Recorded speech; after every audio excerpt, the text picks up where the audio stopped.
Hello, I'm Dr. Isabella Rosner, and I'm the curator of the Royal School of Needlework. Hi, I'm Dr. Emily Mitchell, and I'm the archivist here at the Royal School of Needlework. The RSN has a surprisingly large collection of historical objects that are embroidered, as well as many documents pertaining to the history of the school.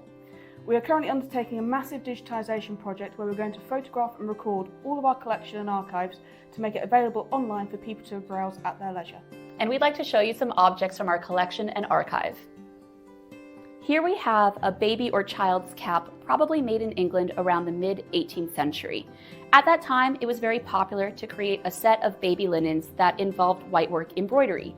So here we have a floral design that is made out of corded quilting, which involves creating channels through which cord is placed. We also have a design of pulled thread work, which creates some textural variety in the flower petals. Here we have a detail from a very beautiful 20th century wedding tunic.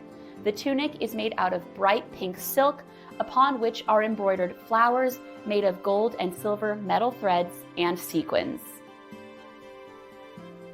So here we have the first admission book for the Royal School of Needlework, listing our first student back on the 5th of November 1872. Now you may notice on the front here it says RSAN. Now this stands for Royal School of Art Needlework. When we were first founded in 1872, we were known as the School of Art Needlework.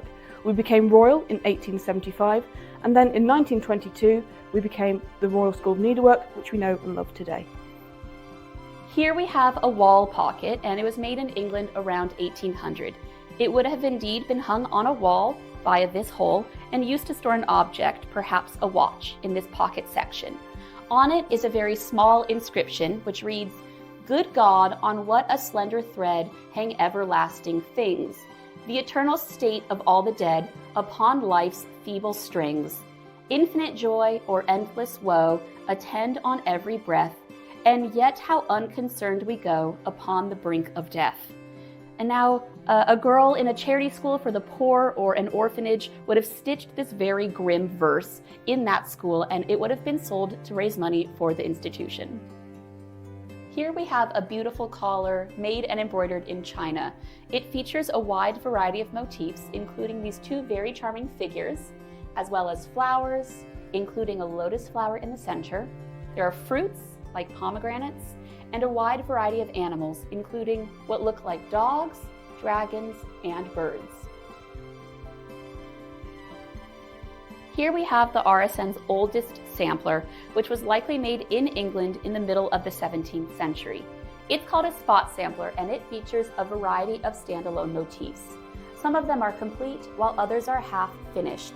The complete ones would give an indication of what the final pattern would look like, but the half-finished ones tell us that the maker was mindful of fabric usage. We have acorns and oak leaves and strawberries, as well as a variety of floral motifs. Within the RSN archives, we hold over 500 design cards that were hand-drawn and hand-painted by staff here at the RSN. These would then be sent out to people who could work the designs at home. They include things such as this screen, designed by Selwyn Image, this beautifully coloured chair cover, and also this bedspread, designed for crewel work and based on a design worked by Mary Queen of Scots and her ladies. Here we have an example of Berlin woolwork from the 19th century. It involves a wide variety of polychrome wool threads, as well as beads in its center and along its borders. By the mid-19th century, Berlin woolwork was incredibly popular. It involved just two stitches, tent and cross. The RSN was partially founded as a result of the popularity of Berlin woolwork.